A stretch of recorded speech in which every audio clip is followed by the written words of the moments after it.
नमस्कार, स्वागत है आपका TWC जीएस वर्ल्ड में।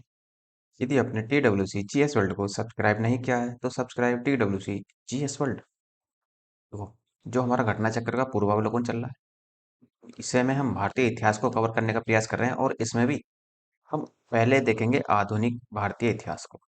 और इसके मैंने दो वीडियो अपलोड कर दिए हैं, लेक्चर 1 और लेक्चर 2 के नाम से। यदि आपने वो नहीं देखे हैं तो पहले उनको जरूर देखना। ठीक, और आज हम शुरुआत करेंगे गवर्नर, गवर्नर जनरल और वायसराय की, कि भारत में गवर्नर जनरलों का किस तरीके से विकास हुआ, या गवर्नरों का कौन कौन पहला गवर्नर था, या कौन गवर्नर जनरल था, या फिर कौन वायसराय था। तो इसी की हम शुरुआत करेंगे। तो देखो, ये जो वीडियो होगा ना, ये आपका UPSC, UPPSC, BO, RO, ARO और जितने भी अदर कॉम्पिटेटिव एग्जाम होते हैं सबके लिए बेनिफिशियल होने वाला है, क्योंकि ये एक प्रैक्टिस है और प्रैक्टिस सभी के लिए होती भी है। तो ये जरूर ध्यान रखना है इसके बारे में। अब इसमें हमें देखो पढ़ना क्या है, पढ़ना ये है कि हमें अपने एग्जाम में, जो हम पीसीएस वगैरह का एग्जाम देते हैं, उससे इससे हमें ये आइडिया मिल जाएगा कि हाँ किस तरीके से सवाल आते हैं। कि इस घटना चक्कर में पिछले 20 वर्षों के पेपरों का संग्रह दिया हुआ है। जितने भी पिछले 20 वर्षों में पेपर आए हैं, सवाल हुए हैं, या सब पेपरों में सवाल आए हैं, उन सब का एक्सप्लेनेशन भी दिया है और क्वेश्चन भी दिए हैं। तो इन्हीं के बारे में हमें पढ़ना पूरी डिटेल के साथ में। देखो, गवर्नर क्या होते हैं? पहले तो देखो जो गवर्नर होते हैं, तो सबसे यदि वो कह दे कि गवर्नर, पहला गवर्नर कौन था, केवल गवर्नर की बात करें तो गवर्नर पहला जो था वो कॉर्नवालिस। यदि वो कह दे कि पहला गवर्नर कौन था तो कॉर्नवालिस। और यदि वो कह दे कि पहला गवर्नर जनरल कौन था, तो देखो ध्यान रखना है कि यदि वो बंगाल के गवर्नर जनरल की बात करेगा कि बंगाल का गवर्नर जनरल कौन, तो बंगाल का गवर्नर जनरल लगाना है आपको वारेन हेस्टिंग्स। वारेन हेस्टिंग्स के बारे में देखेंगे। और यदि वो कहते हैं कि भारत का गवर्नर जनरल बताइए कि भारत का गवर्नर जनरल कौन, तो फिर लगाएंगे आप Lord William Bentinck. Lord William Bentinck, कि जब तक इन्होंने 1764 तक के बाद में बक्सर को जीत लिया। बक्सर को जीतने का मतलब ये है कि इन्होंने बंगाल, बिहार, उड़ीसा और जो हमारा बनारस वाला क्षेत्र था उस तक भी इन्होंने अपना एकाधिकार बना लिया था।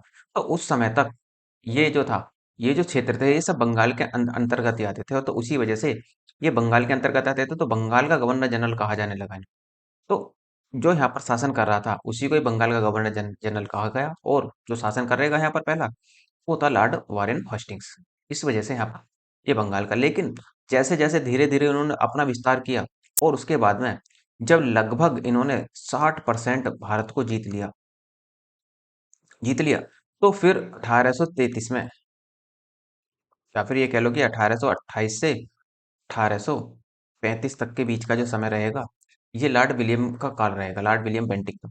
तो इसी दौरान क्या होगा कि इसी दौरान इस लॉर्ड विलियम बेंटिक को समूचे भारत का या ब्रिटिश भारत का गवर्नर जनरल कहा जाने लगेगा। तो ध्यान रखना है कि कौन भारत का गवर्नर जनरल है, कौन बंगाल का गवर्नर जनरल है, और कौन ही केवल गवर्नर जनरल है, कौन केवल गवर्नर है। अब वायसराय कौन है? तो वायसराय कौन था कि 1857 में क्रांति हो जाती है। आप जानते हैं कि 1857 की महान क्रांति हुई थी, जिसके तहत ये हुआ कि जो महारानी थी, महारानी विक्टोरिया थी, उसने कंपनी के एकाधिकार को समाप्त करके जो गवर्नर जनरल नियुक्त होते थे, वो अब कंपनी द्वारा नियुक्त नहीं होंगे। पहले कंपनी द्वारा ही नियुक्त होते थे, लेकिन अब गवर्नर जो नियुक्त होंगे वो कंपनी द्वारा ना होकर वो डायरेक्ट विक्टोरिया या महारानी द्वारा होंगे, जो इंग्लैंड की महारानी थी उसके द्वारा नियुक्त किए जाएंगे यहाँ पर। तो ये हुआ। तो गवर्नर जनरल जो था वो पद बदल गया किसमें? वायसराय में। तो ये ध्यान रखना कि 1857 से पहले के गवर्नर, सभी गवर्नर गवर्नर जनरल कहलाएंगे, लेकिन 1857 के बाद सभी वो वायसराय कहलाए जाने लगेंगे। और इनकी नियुक्ति 1857 से पहले तो कंपनी कर रही थी, लेकिन 1857 के बाद में इनकी जो नियुक्ति करेगी वो करेगी महारानी, अर्थात इंग्लैंड से ही इनकी नियुक्ति होकर आएगी। अब ये आप ध्यान रखना पूरी तरीके से। इस प्रकार यदि कहते हैं कि भारत का पहला वायसराय कौन, तो पहला भारत का वायसराय जो बनेगा वो बनेगा लॉर्ड कैनिंग। लॉर्ड कैनिंग ही भारत का पहला वायसराय बनेगा। और यदि मैं कह दूं कि भारत का अंतिम गवर्नर जनरल कौन, तो भारत का अंतिम गवर्नर जनरल जो बनेगा वो भी लॉर्ड कैनिंग ही बनेगा। ये भी ध्यान रखना है। तो पहला वायसराय लॉर्ड कैनिंग, अंतिम गवर्नर जनरल ये भी लॉर्ड कैनिंग ही होगा। ठीक, तो इन तीनों में आपको अंतर स्पष्ट हो गया होगा, कौन कौन क्या क्या रहे। तो चलो अब आगे बढ़ते हैं अपने क्वेश्चन की तरफ। देखो, पहला क्वेश्चन है कि निम्नलिखित कथनों पर विचार कीजिए। विचार करना है और कहता है कि रॉबर्ट क्लाइव बंगाल के प्रथम गवर्नर जनरल थे। अब आप सोचो, अभी मैंने आपको पीछे क्या बताया कि बंगाल का प्रथम गवर्नर जनरल कौन बना? Warren Hastings. तो यहाँ पर वॉरेन हेस्टिंग्स, तो पहला कथन तो हो गया आपका गलत। जहां जहां एक एक है वहां से हटा दो। तो जरा इसमें देख लेते हैं दूसरे को। विलियम बेंटिंग भारत के प्रथम गवर्नर जनरल थे। हाँ जी, ये आपका सही है। तो इसका मतलब क्या होगा? अब डी भी सही नहीं होगा तो आंसर क्या लगेगा आपका? बी, केवल बी। दो लगेगा आपका आंसर। नेक्स्ट, वॉरेन हेस्टिंग्स 1774 ईस्वी में बंगाल का प्रथम गवर्नर जनरल नियुक्त किया गया। 1833 में लॉर्ड विलियम बेंटिक को भारत का प्रथम गवर्नर जनरल बनाया गया। ध्यान रखना है कि भारत का प्रथम governor general Lord William Bentinck, कब? 1833 में। रॉबर्ट क्लाइव बंगाल का पहला गवर्नर नियुक्त किया गया था। ये भी ध्यान रखना है आपको, पीछे भी मैंने बताया। इस पद पर वह 1758 से 1760 तक रहा और दूसरी बार फिर से रहा 1765 से 67 तक। ये दो बार यहाँ पर पद पर रहा था। तो भारत के प्रथम गवर्नर जनरल कौन थे? तो भारत के प्रथम गवर्नर जनरल, देखो पीछे अभी मैंने बताया कि भारत के प्रथम गवर्नर जनरल जो थे वो लॉर्ड विलियम बेंटिक थे। Lord William. अभी सवाल में मिस्टेक है, देखो विलियम बेंटिक का तो नाम ही नहीं है कहीं भी, ना तो ये लगेगा, ना ही ये लगेगा, ना ही ये लगेगा। हाँ, यदि ये भारत की जगह आप इसे बंगाल कर दो कि बंगाल का प्रथम गवर्नर जनरल कौन था, तो बंगाल का प्रथम गवर्नर जनरल हो जाएगा फिर आपका वॉरेन हास्टिंग। लेकिन फिलहाल यदि इसी सवाल को देखें कि भारत के प्रथम गवर्नर जनरल कौन थे, इसका आंसर केवल और केवल लॉर्ड विलियम बेंटिक होगा, ना कि वो कुछ और। नेक्स्ट, भारत का प्रथम गवर्नर जनरल कौन था? तो भारत का प्रथम गवर्नर जनरल कौन था? देखो, लॉर्ड मेयो था? नहीं। लॉर्ड कैनिंग था? ये भी नहीं है। लॉर्ड लेटिन भी नहीं था। लॉर्ड डफरिन भी नहीं था। कौन था? Lord William Bentinck. तो अब आप इसका आंसर ई दे सकते हैं, उपयुक्त में से कोई नहीं या उपयुक्त में से एक से अधिक। तो आंसर ई होगा। लेकिन आंसर क्या होगा? Lord William Bentinck. कह रहा है निम्नलिखित घटनाओं पर विचार करना है। क्लाइव का पुनः भारत आगमन, इलाहाबाद की संधि, बक्सर का युद्ध, वॉरेन हेस्टिंग्स का भारत का गवर्नर जनरल बनना। हुआ क्या इसमें? ये तो सब ठीक है, लेकिन जरा चौथी स्टेटमेंट को देखो आप। वारेन हेस्टिंग्स का भारत का प्रथम भारत का गवर्नर बनना। अब मुझे बताओ कि भारत का गवर्नर कौन था पहला? वो भारत का गवर्नर कौन बना था? Lord William Bentinck. यदि वो ये कहते हैं यहाँ भी कि बंगाल का गवर्नर बनना, तो बात बन जाएगी। यदि बंगाल का गवर्नर बनने की कह दे तो वो बात बन सकती है आपकी, लेकिन इसने बंगाल का गवर्नर तो कहा ही नहीं। अब जरा इसको मैच करा लेते हैं, क्योंकि इसका आंसर भी नहीं दिया जा सकता। अब देखो, क्लाइव जो था, क्लाइव का पुनः भारत आगमन हुआ था 1765 में। पुणे का मतलब दोबारा आया था। 1765 से 1767 तक गवर्नर रहेगा। इलाहाबाद की संधि कब कब हुई थी? तो इलाहाबाद की संधि जो हुई थी वो 1765 में। ठीक। और बक्सर का युद्ध कब हुआ था? तो 1764 में। और वारेन हेस्टिंग्स जो बंगाल का गवर्नर, बंगाल का, देखो सवाल में मिस्टेक है, ध्यान रखना। तो इस हिसाब से यदि आप इसे बंगाल का गवर्नर जनरल मानते हो तो 3 1 2 4 लग जाएगा आपका। पहला 3, फिर 2 और फिर उसके बाद में 3 1। फिर पहले 3 बक्सर का युद्ध होगा, फिर एक किलाइव आ जाएगा और उसके बाद में फिर किलाइव ही क्या करेगा? इलाहाबाद की संधि करेगा। कब? 12 अगस्त 1765 को। तो 3 1 2 4, तो बी लगा सकते हैं आप इसका आंसर। लेकिन सवाल के अकॉर्डिंग आप इसका आंसर नहीं दे पाएंगे, ये जरूर ध्यान रखना आप पूरी तरीके से। यदि आप इसे भारत को काटकर यहाँ पर बंगाल कर देते हैं तो इसका आंसर बी लगेगा। ठीक। नेक्स्ट, विकल्प घटनाओं का कालक्रम इस प्रकार है। देखो, बक्सर का युद्ध 22 अक्टूबर 1764 को, क्लाइव का पुनः आगमन 3 मई 1765 को हुआ था। इलाहाबाद की संधि जो हुई थी वो 12 अगस्त, इसे 12 भी कर लो चाहे तो, 12 अगस्त 1765 को। और दूसरी संधि 16 अगस्त 1765 को हुई थी। वॉरेन हेस्टिंग्स का बंगाल का गवर्नर बनना 1772। तो अब देखो, ये इन्होंने भी यहाँ पर इसमें भी क्या दिया है? बंगाल का गवर्नर। लेकिन वो भारत का गवर्नर नहीं था। इस प्रश्न में त्रुटि है। वॉरेन हेस्टिंग्स को भारत का गवर्नर जनरल बताया गया है, जो कि गलत है। वह कलकत्ता प्रेसिडेंसी या बंगाल का गवर्नर 1772 में बना तथा 1774 में बंगाल का गवर्नर जनरल बना। निकटतम सही उत्तर विकल्प ही होगा, बी ही होगा। नेक्स्ट, निम्नलिखित कथनों में कौन सम्मिलित नहीं है? कौन सा सही नहीं है ये देखते हैं। अब इसको भी हम कैसे देखेंगे, जरा वो देख लेते हैं। वो कहता है कि जन प्रशासन की नींव वॉरेन हेस्टिंग्स द्वारा मजबूती से रखी गई, जिस पर ऊपरी संरचना कॉर्नवालिस ने की थी। हाँ जी, ये आपका कथन बिल्कुल ठीक है। नेक्स्ट है, ईस्ट इंडिया कंपनी की असैनिक और सैनिक सुधार करने का श्रेय क्लाइव को था। ये भी ठीक है आपका। लॉर्ड विलियम बेंटिंग का सबसे बड़ा ब्रिटिश शासकों में से एक, क्योंकि उसने भारत में ब्रिटिश साम्राज्य को संगठित किया था। नहीं, ये यहाँ पर आपका आंसर गलत हो जाएगा, तो इसलिए आंसर सी ही लगेगा। फिर कह रहा है लॉर्ड डलहौजी ने द्युति के सिद्धांत के आधार पर ब्रिटिश साम्राज्य में समृद्ध क्षेत्र जोड़े थे। द्युति का मतलब होता है व्यक्तिगत का सिद्धांत। ये भी आपका ठीक है, तो इसलिए आंसर क्या बनेगा? सी, क्योंकि गलत पूछ रहा है वो। नेक्स्ट है, लॉर्ड क्लाइव के समय में असैनिक सैनिक दोनों सुधार हुए। असैनिक सुधारों के अंतर्गत क्लाइव ने उपहार देना उपहार लेना तथा निजी व्यापार बंद करा दिया। उसने आंतरिक कर देना अनिवार्य बना दिया। सैनिक सुधारों के अंतर्गत क्लाइव ने आज्ञा दी कि दोहरा भत्ता बंद कर दिया जाए। फिर जनवरी 1766 में भत्ता केवल उन सैनिकों को ही मिलता था जो बंगाल तथा बिहार की सीमा के बाहर कार्य करते थे। जन प्रशासन की नींव वारेन हेस्टिंग्स द्वारा मजबूती से रखी गई, जिस पर ऊपरी संरचना कॉर्नवालिस ने तैयार की थी। कॉर्नवालिस के समय में ही न्यायिक सुधारों, फौजदारी कानून सुधारों, पुलिस सुधार, कर संबंधी सुधारों तथा व्यापारिक सुधारों से जन प्रशासन की नींव पड़ी। विलियम बेंटिक 1828 से 1835 तक के शासन के 7 वर्षों में पुरानी निरंतर युद्धों तथा संयोजन की नीति को तिलांजलि दे दी तथा तिलांजलि का मतलब होता है खत्म कर दिया उनको। भारत के इतिहास में बेंटिक का नाम सामाजिक, ये ध्यान रखना, ये पॉइंट जरूर ध्यान रखना, सामाजिक प्रशासनिक सुधारों के कारण स्मरण किया जाएगा। और लॉर्ड डलहौजी जो था उसका शासनकाल था 1848 से 56 तक। ने व्यपगत के सिद्धांत के अंतर्गत 1848 में व्यपगत का सिद्धांत होता है राज्य हड़प नीति, ये ध्यान रखना। तो राज्य की हड़प नीति किसने अपनाई? डलहौजी ने। तो कई अलग अलग नामों से जाना जाता है, तो व्यपगत या श्रुति का सिद्धांत भी इसी को कहा जाता है। तो सबसे पहले राज्य हड़प नीति के तहत जो हड़पा गया था 1848 में सतारा को, 1849 में जैतपुर को। क्रम भी आपको जरूर ध्यान रखना है क्योंकि यहाँ से बहुत सारे सवाल बनते हैं और इसी चैप्टर में सवाल बनेंगे भी बहुत सारे। और संबलपुर को 1850 में, संबलपुर और जैतपुर तो 1849 में हो गए, लेकिन 1850 में बाघाट को, 1852 में उदयपुर को और 1854 में झांसी को तथा 1854 में ही नागपुर का विलय कर लिया गया तथा 1856 ईस्वी में डलहौजी ने अवध का विलय कुप्रशासन के बहाने कर दिया था। ये ध्यान रखना है। भारत में ब्रिटिश साम्राज्य का संस्थापक कौन था? तो भारत में देखो ब्रिटिश साम्राज्य का संस्थापक था, नींव किसने डाली? लॉर्ड क्लाइव ने। क्योंकि 23, ध्यान ध्यान याद करो, 23 जून का दिन, 23 जून 1757, याद आ रहा कुछ? प्लासी का युद्ध। और दूसरा 22 अक्टूबर 1764 का दिन, बक्सर का। इन्हीं युद्धों के बाद में क्या होता है, इनकी नींव पड़ जाती है। हालांकि प्लासी का युद्ध तो ब्रिटिश है जो था वो लॉर्ड क्लाइव ने ही जीता था, लेकिन 1764 का जो बक्सर का युद्ध में जो संधियां हुई थी वो संधि इसी ने की थी। तो आंसर सी लगेगा। भारत में ब्रिटिश साम्राज्य का संस्थापक लॉर्ड क्लाइव को माना जाता है। 23 जून 1757 को प्लासी की लड़ाई में विजेता अंग्रेजी सेना का नेतृत्व करता लॉर्ड क्लाइव ही था। इसी युद्ध के उपरांत बंगाल में ब्रिटिश साम्राज्य की नींव पड़ी। और रही सही पूरी कसर किसने पूरी कर दी? 1764 के बंगाल के युद्ध, बक्सर के युद्ध ने। अंग्रेजों के विरुद्ध बनारस विद्रोह का नेतृत्व किसने किया था? तो इनका जो किया था, इसमें किया था राजा चैत सिंह। बड़ा ही भयंकर एक तरीके से ये कह लो कि विद्रोह हुआ था। देखो बनारस के राजा चैत सिंह द्वारा 1781 ईस्वी में किया गया था।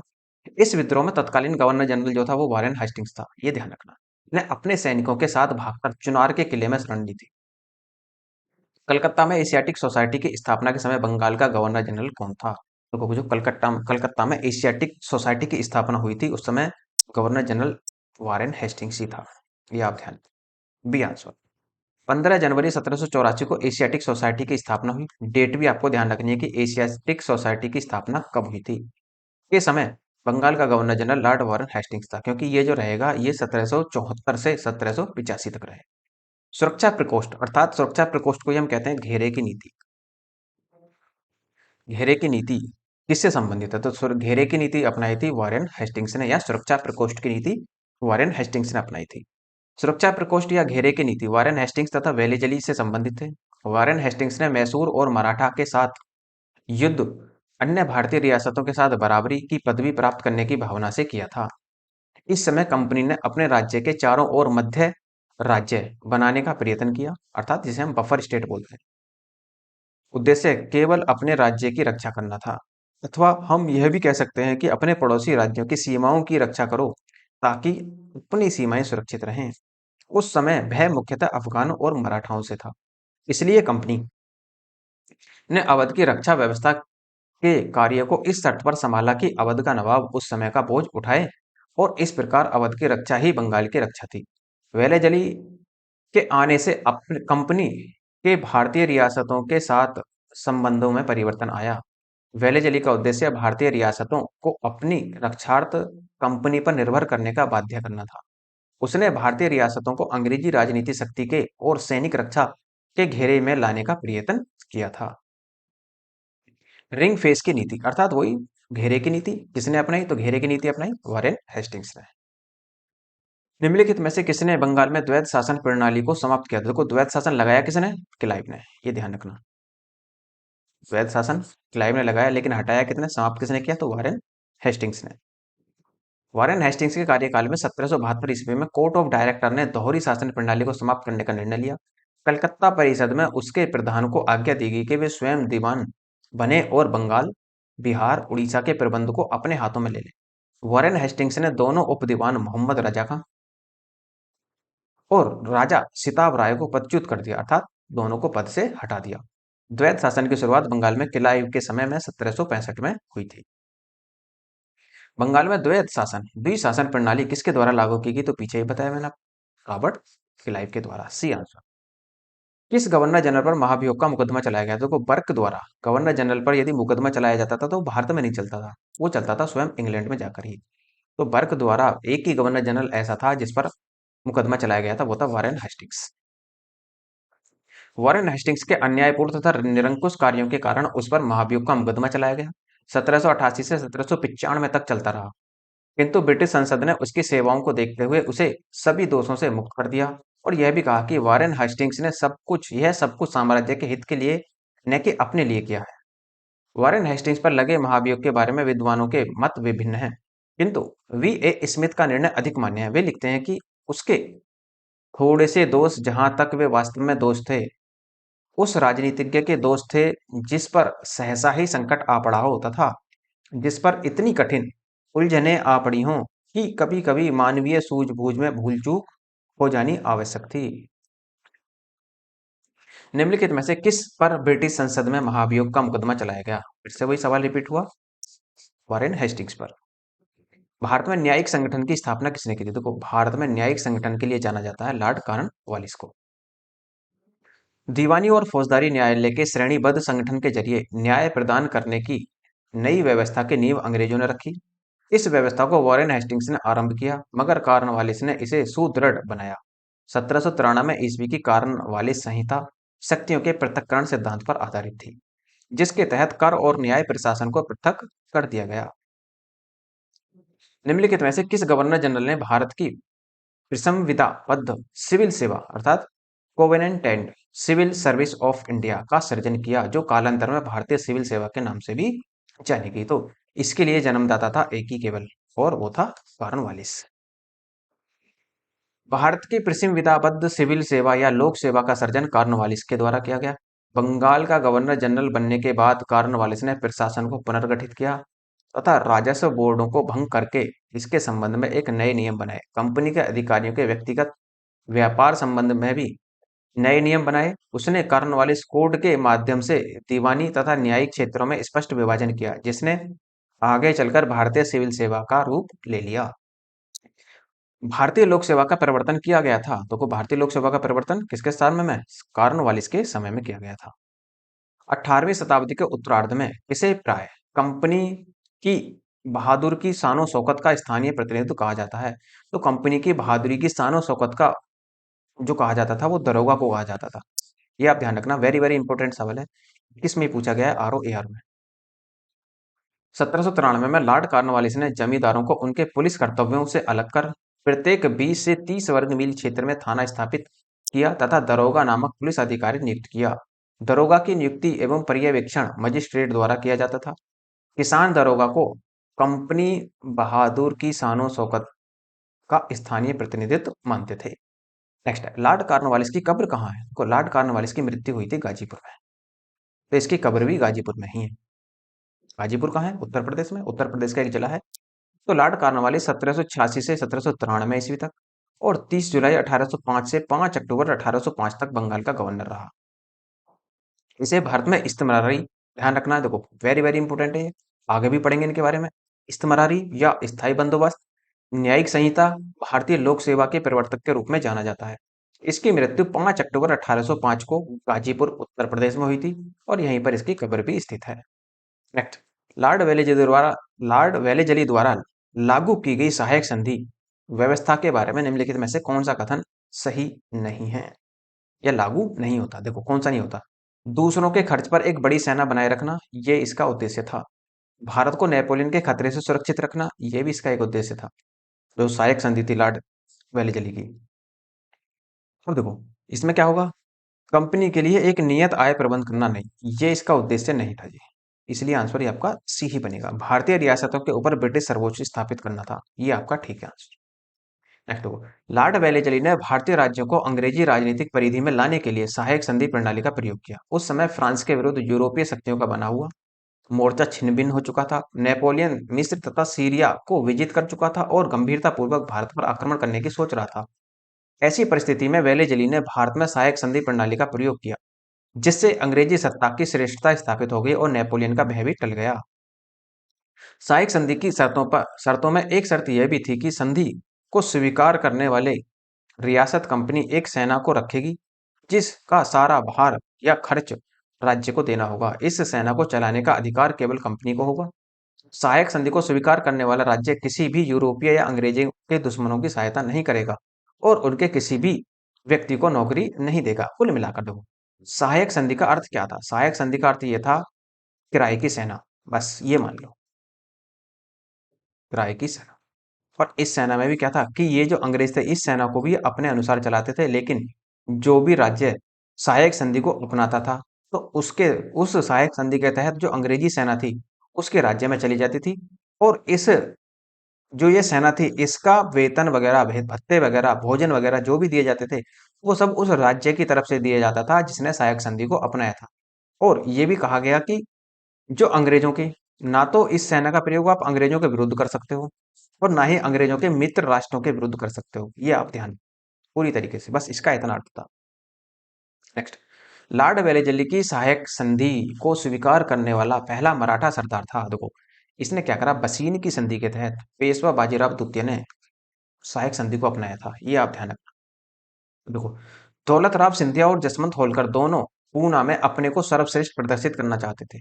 बाजीराव द्वितीय सिंधिया का साथ दे रहा था। 1801 में जसवंत के भाई की हत्या कर दी इसने, किसने? बाजीराव द्वितीय ने। और परिणाम ये हुआ कि जसवंत होलकर की सेना ने पूना पर आक्रमण कर पेशवा और सिंधिया की संयुक्त सेना को पराजित कर दिया, ये आप ध्यान रखिए। बाजीराव द्वितीय ने भागकर बसीन में शरण ली और तथा 31 दिसंबर 1802 को खुद को सुरक्षित रखने के लिए इसने अंग्रेजों से बसीन की संधि कर ली। और संधि के अनुसार पेशवा बाजीराव द्वितीय ने अंग्रेजों की संरक्षकता स्वीकार कर ली तथा यह संधि मराठों द्वारा अंग्रेजों के साथ की गई प्रथम सहायक संधि थी, यह आप ध्यान रखें। नेक्स्ट, 1802 की बसीन की संधि पर हस्ताक्षर किसके मध्य हुए थे? तो अंग्रेजों और बाजीराव द्वितीय के मध्य हुए थे, आंसर बी होगा आपका। सहायक संधि को स्वीकार करने वाला पहला शासक था, देखो ध्यान रखना वो शासक की बात कर रहा है, गड़बड़ मत कर देना बिल्कुल भी। तो सहायक संधि को स्वीकार करने वाला पहला जो शासक था वो अवध का नवाब था, ये आप ध्यान रखना। लेकिन किस राज्य को सहायक संधि के तहत किस राज्य को अपने संरक्षण में लिया गया था? तो हैदराबाद को। ये ध्यान रखना, राज्य की बात करें तो हैदराबाद और शासक की बात करें तो अवध। वेलेजली ने सहायक संधि का आविष्कार नहीं किया, यह इस प्रणाली का अस्तित्व पहले से ही था। संभवतः डुप्ले प्रथम यूरोपीय था जिसने अपनी सेना किराए पर भारतीय राजाओं को दी थी। क्लाइव के काल से यह प्रणाली लगभग सभी गवर्नरों जनरलों के ने अपनाई थी। वेलेजली की विशेषता केवल यह थी कि उसने इसका विकास करके अपने संपर्क में आने वाले सभी देसी राजाओं के संबंध में इसका प्रयोग किया। प्रथम सहायक संधि 1765 में 65 से की गई, जब कंपनी ने निश्चित धन के बदले उसकी सीमाओं की रक्षा करने का वचन दिया और अवध ने एक अंग्रेजी रेजिडेंट को लखनऊ में रखना स्वीकार कर दिया। नोट देखो यहाँ पर, यदि प्रश्न में वेलेजली की सहायक संधि को स्वीकार करने वाला प्रथम राज्य के बारे में पूछा जाए तो हैदराबाद होगा, ये आप ध्यान रखना, पीछे ही मैंने बता दिया इसको। सहायक संधि को किसके काल में क्रियान्वित किया गया? तो सहायक संधि लॉर्ड वेलेजली के शासन काल में क्रियान्वित हुई थी, लेकिन जन्मदाता लॉर्ड वेलेजली नहीं है। भारत में इसका जन्मदाता कौन था? फ्रांसीसी गवर्नर डुप्ले। निम्नलिखित में से सहायक संधि को स्वीकार नहीं किया था को हैदराबाद ने भी स्वीकार किया था, इंदौर ने भी स्वीकार किया था, जोधपुर के राजाओं ने भी स्वीकार किया था, मैसूर के शासकों ने भी। इसलिए इसका आंसर कुछ नहीं दिया जा सकता। देखो वेलेजली 1798 से 1805 तक ने भारतीय राज्यों की अंग्रेजी राजनीति परिधि में लाने के लिए सहायक संधि प्रणाली का प्रयोग किया। जिन राज्यों ने वेलेजली की सहायक संधि स्वीकार की वे ये थे, देखो हैदराबाद ने 1798 और 1800 के बीच, मैसूर ने 1799, तंजौर ने 1799, अवध ने 1801 में, पेशवा 1802 में, करार के भोसले 1803 में, सिंधिया 1804 में, इंदौर के होलकर 6 जनवरी 1818 को, जोधपुर, जयपुर, मछेरी, बूंदी, भरतपुर। तो इस प्रकार से इन लोगों ने सहायक संधि को अपनाया था, जबकि ऑप्शन में ये सारे ही होंगे, तो इसलिए आंसर उसका कुछ भी नहीं दिया जाएगा। सहायक संधि व्यवस्था को स्वीकार करने वाले प्रथम भारतीय देशी शासक कौन थे? वो प्रथम भारतीय देशी शासक की बात कर रहा है वो, तो इसका आंसर बनेगा हैदराबाद के निजाम। अब वो शासक की बात नहीं कर रहा, देशी शासक की बात नहीं कर रहा, ओ सॉरी, देशी शासक की बात कर रहा है वो। प्रथम भारतीय कौन थे? निम्नलिखित में विचार कीजिए जिन्होंने लॉर्ड वेलेस्ली के साथ सहायक संधि की थी और उनके द्वारा किए गए संधियों का सही कालानुक्रम नीचे बताना है। तो कौन कौन से थे ये आपको देखना है। तो सबसे पहले जो सहायक संधि स्टार्ट हुई थी तो वो किसने अप्लाई थी? आपका हैदराबाद ने, ठीक। उसके बाद फिर मैसूर ने अपनाई थी, उसके बाद में फिर आपका अवध ने अपनाई थी, और फिर लास्ट में आए थे सिंधिया, ऑप्शन के अनुसार। तो इसलिए आंसर बनेगा 1 2 3 4, ए आंसर होगा। तो भारतीय राज्य पर अंग्रेजी प्रभुत्व स्थापित करने के लिए किसने प्रशासन में सहायक संधि प्रणाली का सूत्रपात किया? तो फिर से वही लॉर्ड वेलेस्ली, आंसर बी होगा। लॉर्ड वेलेस्ली ने भारतीय राज्यों को अंग्रेजी राजनीतिक परिधि में लाकर अंग्रेजों की प्रभुसत्ता स्थापित करने के लिए सहायक संधि प्रणाली का प्रयोग किया। इससे अंग्रेजी सत्ता की श्रेष्ठता और प्रभुसत्ता स्थापित हो गई। Next question.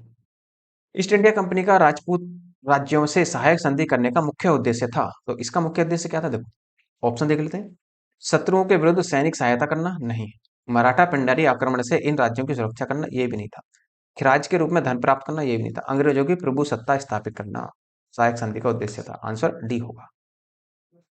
निम्नलिखित युगों में से कौन सुमेलित नहीं है? देखो बक्सर का युद्ध, ये ठीक है आपका। 22 अक्टूबर, अक्टूबर भी जोड़ लो चाहो तो, 22 अक्टूबर 1764 को हुआ। सहायक संधि, सहायक संधि कब अप्लाई हुई थी? 1863 में, नहीं 1758 में से शुरुआत मानी जाती है इसकी, तो आंसर यही लगेगा आपका, बी ही। तो भारतीय ईस्ट इंडिया कंपनी का एकाधिकार हो गया था 1833 में। ब्रिटिश नागरिकों एवं कंपनियों के लिए भारत में व्यापार का खोला जाना, ये भी ठीक है, तो आंसर इसका बी होगा। देखो भारत में अंग्रेजी सत्ता की श्रेष्ठता स्थापित करने तथा फ्रांसीसियों को भय समाप्त करने के उद्देश्य से वेलेस्ली ने सहायक संधि प्रणाली को 1798 ईस्वी में आरंभ किया। इस सहायक संधि को स्वीकार करने वाले राज्यों में हैदराबाद, इसने 1798 में।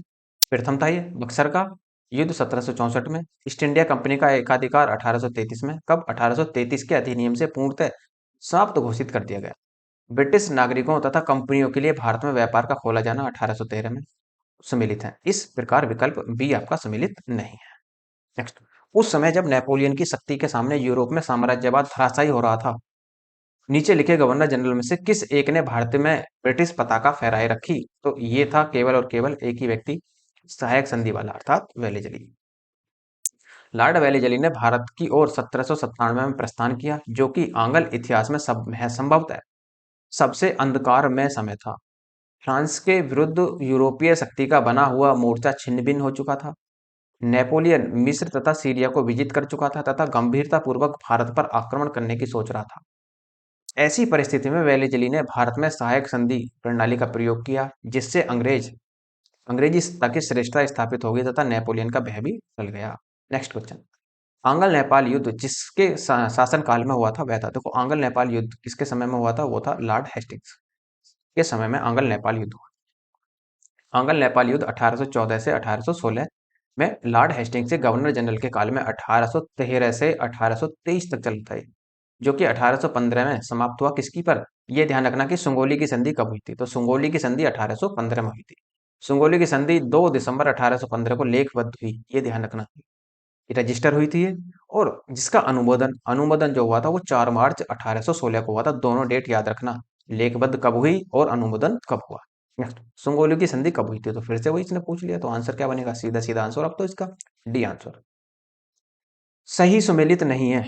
कौन सा सही सुमेलित नहीं? देखो हेक्टर मुनरो जो था वो गवर्नर था सेना का बक्सर के युद्ध में, ये ठीक है आपका। लॉर्ड हेस्टिंग्स पीछे भी देखा हमने, आंग्ल नेपाल युद्ध में ये शामिल था।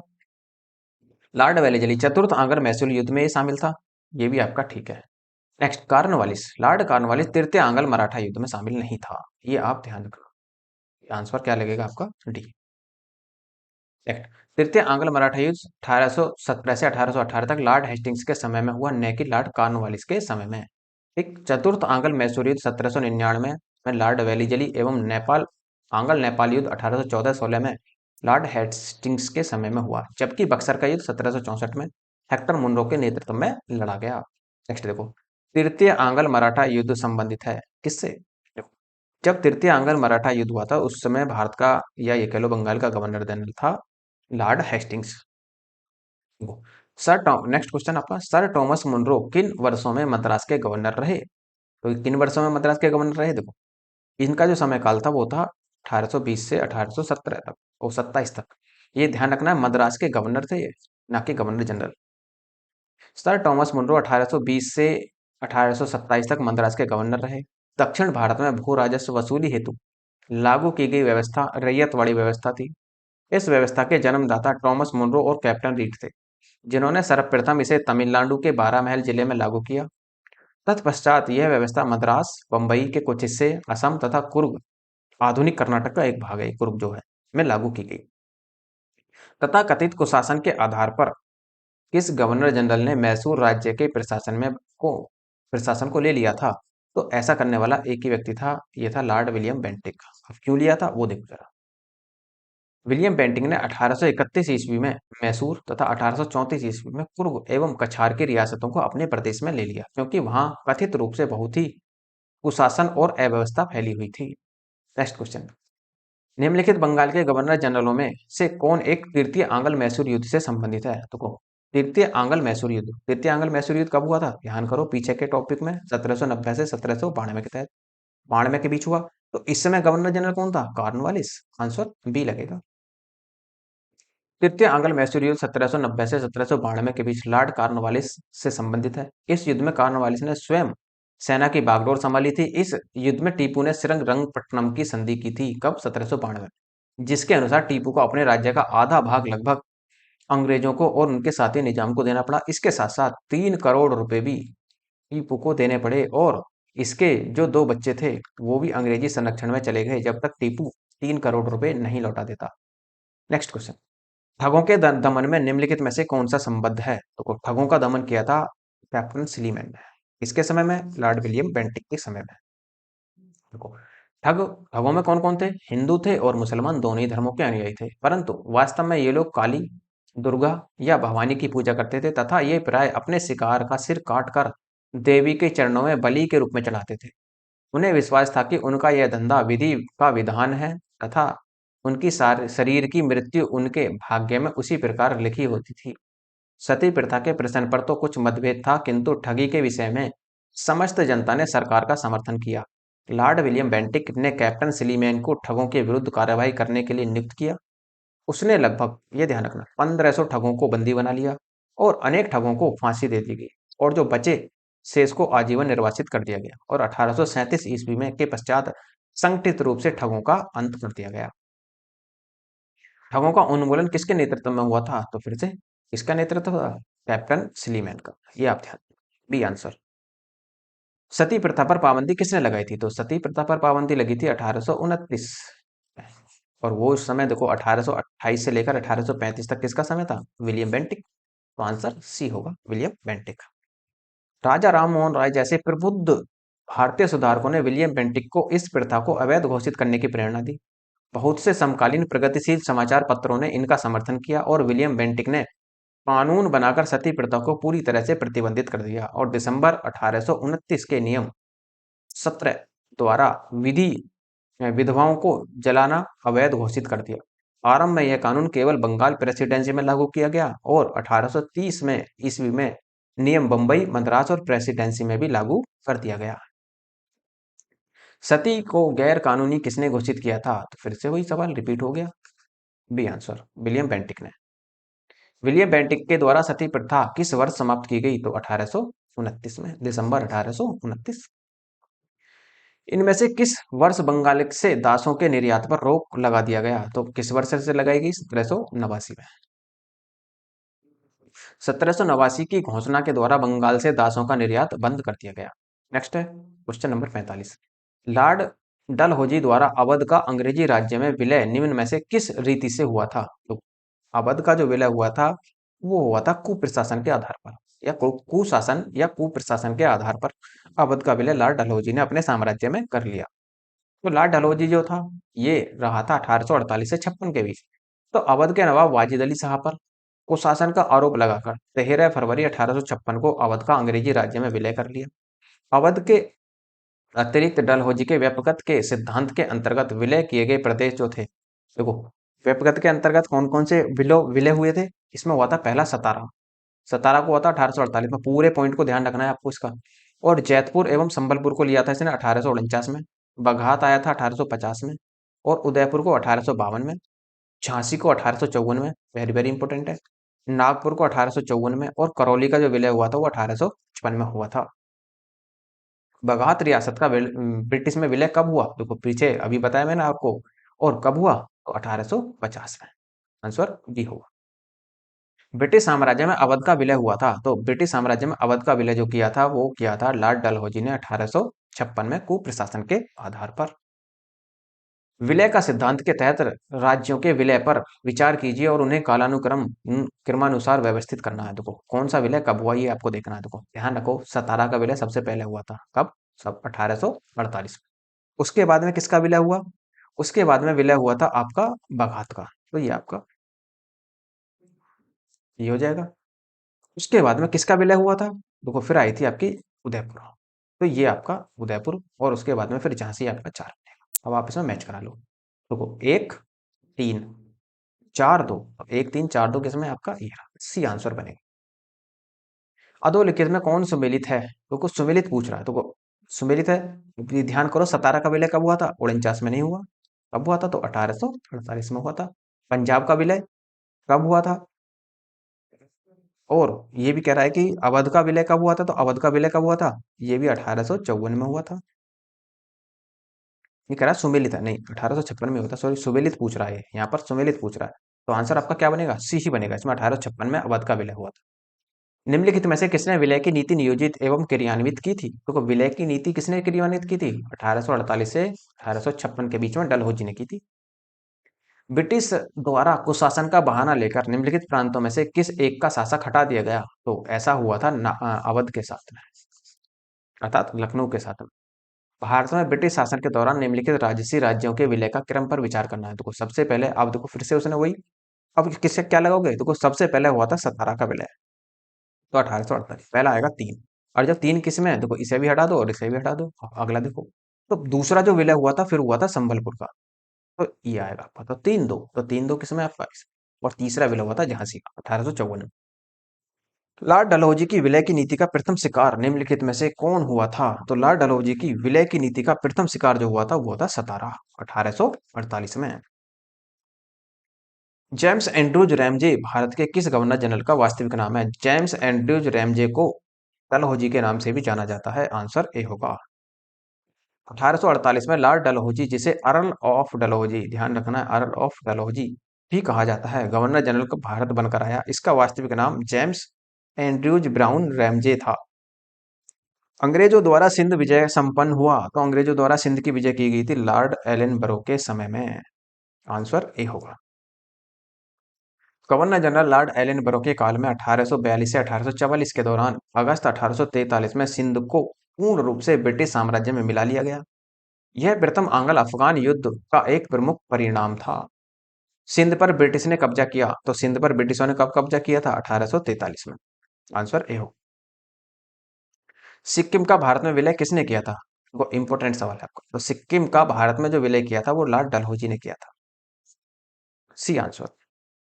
सिक्किम जो नेपाल और भूटान राज्य के मध्य स्थित एक छोटा सा राज्य था, उसके राजा पर यह दोष लगाया गया कि उसने 2 अंग्रेज डॉक्टरों के साथ दुर्व्यवहार किया है। लॉर्ड डलहौजी के शासनकाल में उस राज्य में कुछ दूरवर्ती प्रदेश, जिसमें दार्जिलिंग भी सम्मिलित था, को भारत में मिला लिया गया।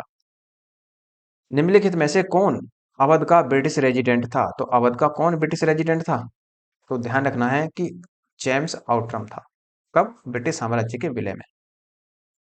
नेक्स्ट, 1854 में सिलीमैन के स्थान पर जेम्स आउटरम को अवध का ब्रिटिश रेजिमेंट बनाया गया। उसने कहा कि अवध का प्रशासन बहुत ही दूषित है तथा जनता अव्यवस्था बहुत शोचनीय है। आउटरम की रिपोर्ट को ही फरवरी 1856 में अवध के अधिग्रहण का आधार बनाया गया। 1857 के विद्रोह के समय लखनऊ में ब्रिटिश रेजिडेंट हेनरी लॉरेंस था, जो विद्रोहियों के हाथों मारा गया। नेक्स्ट, भारत में प्रथम रेलवे लाइन किस ब्रिटिश गवर्नर के समय में बिछाई गई? तो 1853 में शुरुआत हुई थी। 1848 से 1856 तक समय किसका रहा? डलहौजी का। कौन आंसर क्या लगेगा? डलहौजी, ए आंसर होगा। भारत में रेल निर्माण की दिशा में प्रथम प्रयास ब्रिटिश गवर्नर लॉर्ड डलहौजी द्वारा किया गया। प्रथम रेलवे लाइन 1853 ईस्वी में बंबई से थाने के बीच डलहौजी के समय में बिछाई गई। भारत में प्रथम रेल लाइन का निर्माण किन नगरों के बीच हुआ? तो बंबई से थाने के बीच। आंसर बी होगा। भारत में पहली रेलवे लाइन की शुरुआत हुई थी तो 1853। आंसर ए होगा। किस कंपनी ने सर्वप्रथम भारत में रेल यात्रा प्रारंभ की थी? तो कौन सी कंपनी थी? ये जरूर ध्यान रखना। तो ये थी ग्रेट इंडियन पेनिनसुला रेलवे। इस कंपनी ने भारत में रेलवे की शुरुआत की थी। 1853 में बंबई के बोरी बंदर स्टेशन से थाने के मध्य भारत में सर्वप्रथम रेल यात्रा का प्रारंभ ग्रेट इंडियन पेनिनसुला रेलवे द्वारा किया गया था। ब्रिटिश भारतीय राज्य क्षेत्र का अंतिम प्रमुख विस्तार हुआ था तो किसके समय में हुआ था? ये हुआ था डफरिन के समय में। आंसर इसी के समय में कांग्रेस की भी स्थापना हुई। 1885 में तृतीय आंग्ल बर्मा युद्ध हुआ और 1 जनवरी 1886 को संपूर्ण बर्मा ब्रिटिश भारत में मिला लिया गया, जो ब्रिटिश भारतीय राज्य क्षेत्र का अंतिम प्रमुख विस्तार था। इस समय वायसराय लॉर्ड डफरिन था। पब्लिक वर्कर्स डिपार्टमेंट को 1845 से 1855 के दौरान स्वरूप देने वाले थे तो स्वरूप किसने दिया था? तो ये स्वरूप दिया था लॉर्ड डलहौजी ने। डलहौजी से पूर्व सार्वजनिक निर्माण का कार्य एक सैनिक बोर्ड पर था। इसके कार्यकाल में पहली बार एक अलग सार्वजनिक निर्माण विभाग अर्थात जिसे हम क्या कहते हैं पीडब्ल्यूडी बनाया गया और सार्वजनिक उपयोग के कार्य के लिए बहुत सा धन व्यय किया जाने लगा। तो विधवा पुनर्विवाह अधिनियम किसके शासनकाल में क्रियान्वित किया गया? तो ऐसा काम किया था लॉर्ड कैनिंग के समय में। किसके प्रयासों से हुआ था? तो ये हुआ था ईश्वर चंद्र विद्यासागर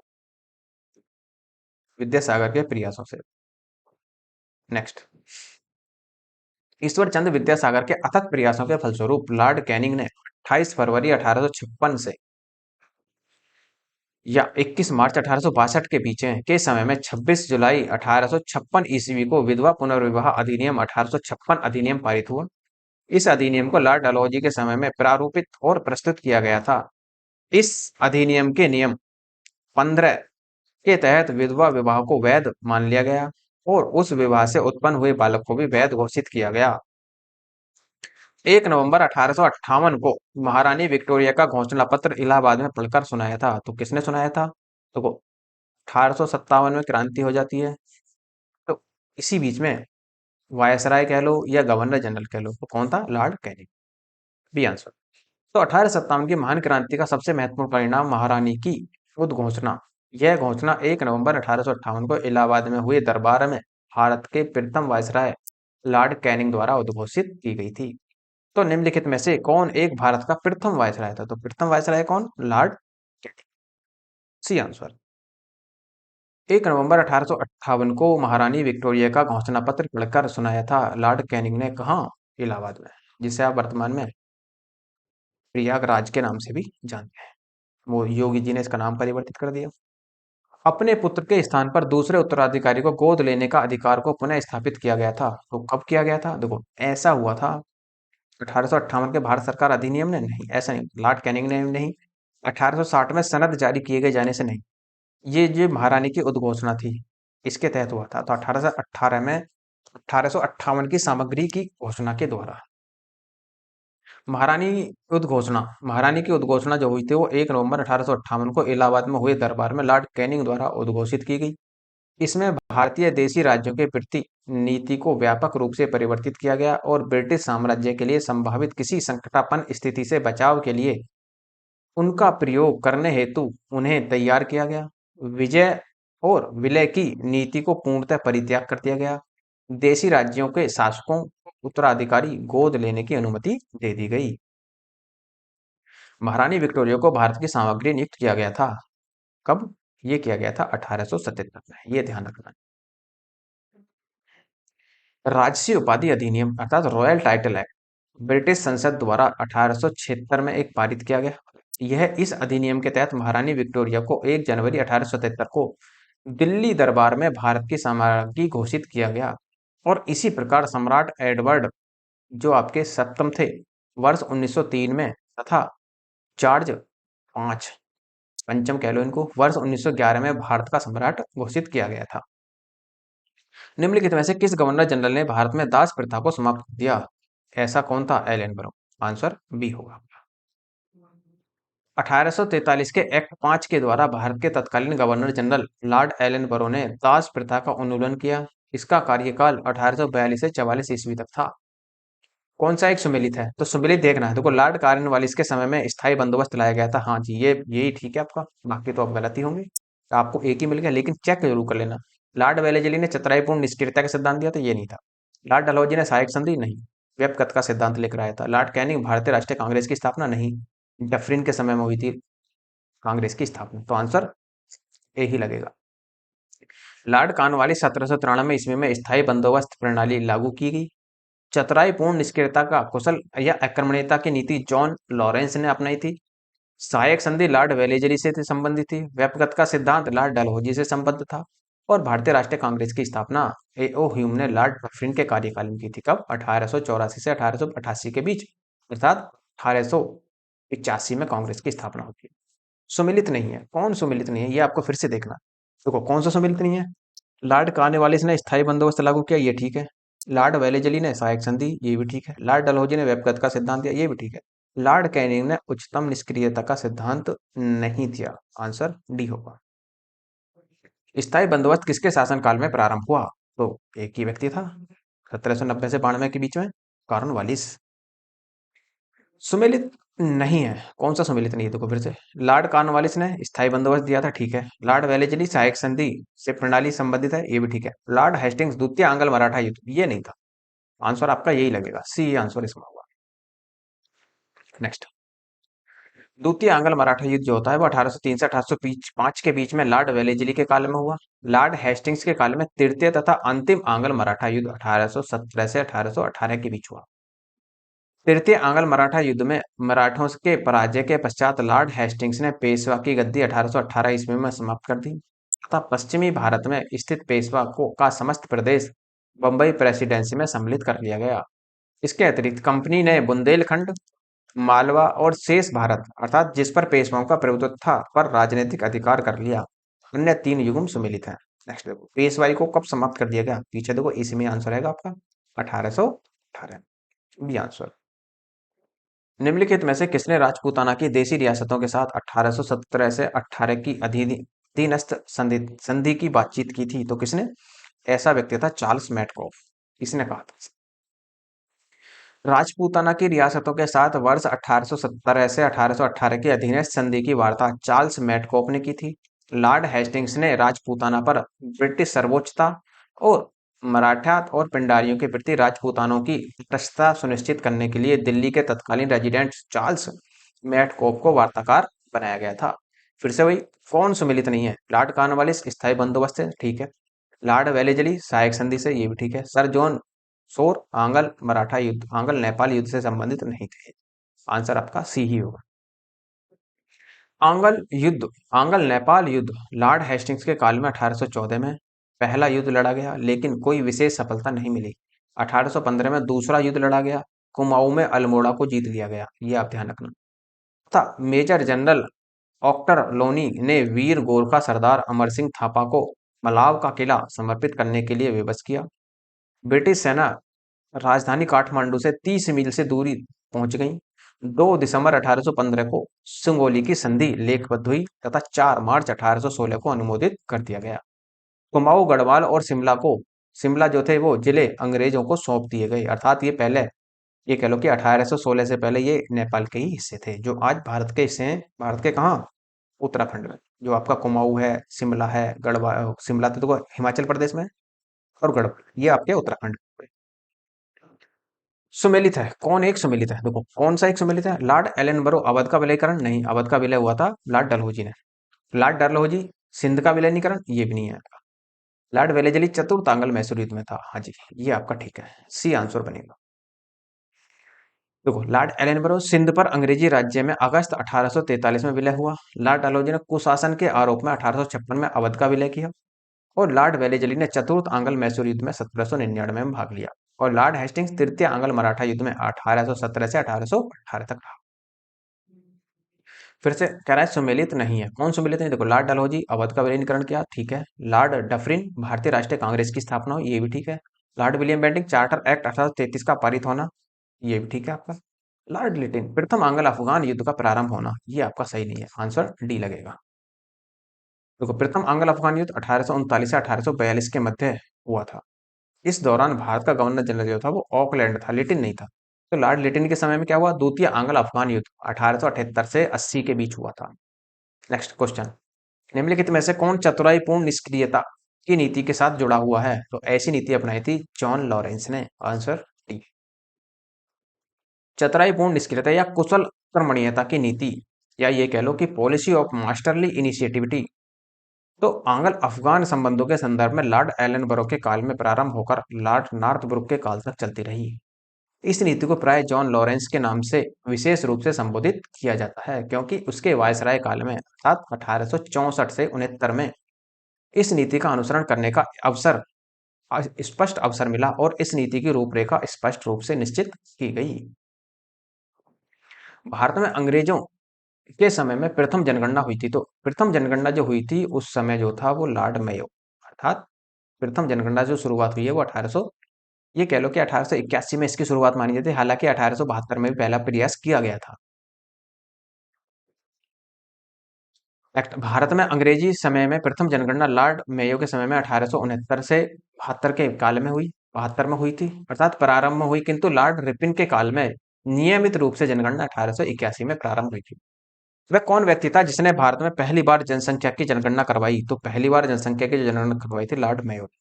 लेकिन यह ध्यान रखना कि नियमित रूप से कब होगी? वो रिपिन के समय में होगी, 1881 के बाद। किस वायसराय की हत्या अंडमान निकोबार द्वीप समूह में जब वे भ्रमण पर थे एक दंडित अपराधी के द्वारा कर दी गई? तो ऐसा काम हुआ था लॉर्ड मेयो के साथ, अर्थात आंसर सी। लॉर्ड मेयो 1869 से 72 की हत्या अंडमान निकोबार द्वीप समूह के भ्रमण के दौरान एक कैदी द्वारा कर दी गई थी। मेयो प्रथम गवर्नर जनरल था जिसकी हत्या उसके कार्यकाल में ही की गई थी। क्वेश्चन नंबर अगला, किस वायसराय की हत्या उसके कार्यकाल में की गई थी? तो फिर से वही सवाल आपका, लॉर्ड मेयो। प्रश्नों की व्याख्या देखो, क्वेश्चन नंबर 86 आपका, अफगानिस्तान के प्रति एक जोश भरी अग्र फॉरवर्ड नीति का अनुसरण करने वाला गवर्नर जनरल था लॉर्ड लिटिन। ऐसा काम लॉर्ड लिटिन ने किया था। 1776 में लिटिन के वायसराय बनकर भारत आने पर अफगानिस्तान के प्रति अपनाई गई नीति में परिवर्तन आया।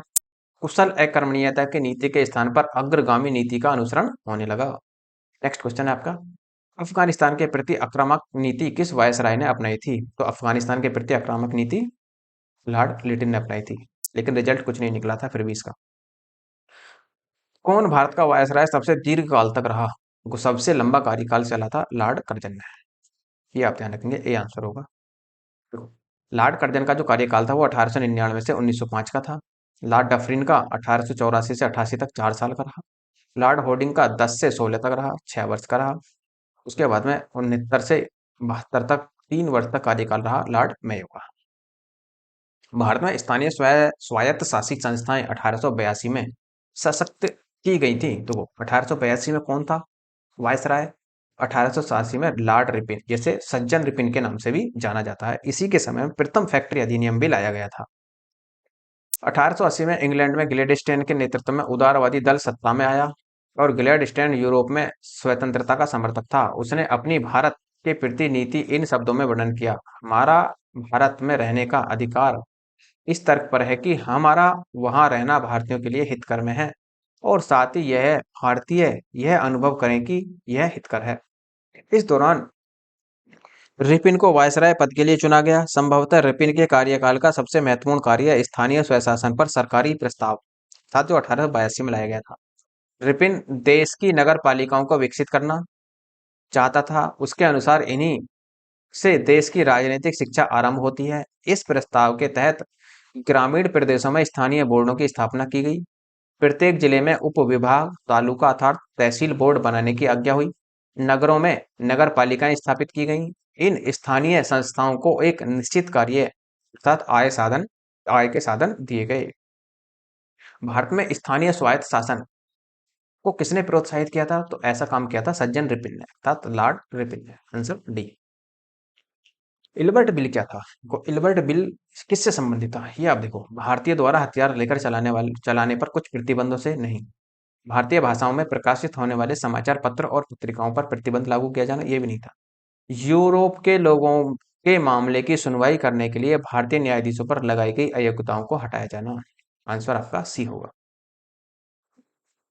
सर पीसी इल्बर्ट वायसराय की परिषद के विधि सदस्य थे। इन्होंने 2 फरवरी 1883 को विधान परिषद में एक विधेयक प्रस्तुत किया, जिसे इल्बर्ट बिल की संज्ञा दी जाती है। इस विधेयक का उद्देश्य था कि जाति भेद पर आधारित सभी न्यायिक अयोग्यताएं तुरंत समाप्त कर दी जाएं और भारतीय तथा यूरोपीय न्यायाधीशों की शक्तियां समान कर दी जाएं।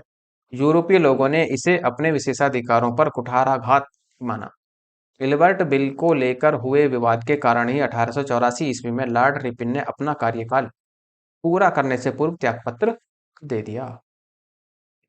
किसकी पदावधि में महिलाओं तथा बच्चों की कार्यविधि के घंटों को सीमित करने, स्थानीय स्वशासन को आवश्यक नियम बनाने के लिए अधिकृत या प्राधिकृत करने के लिए प्रथम फैक्ट्री अधिनियम अभिग्रहण किया गया था? तो ये काम भी लॉर्ड रिपिन ने ही किया था।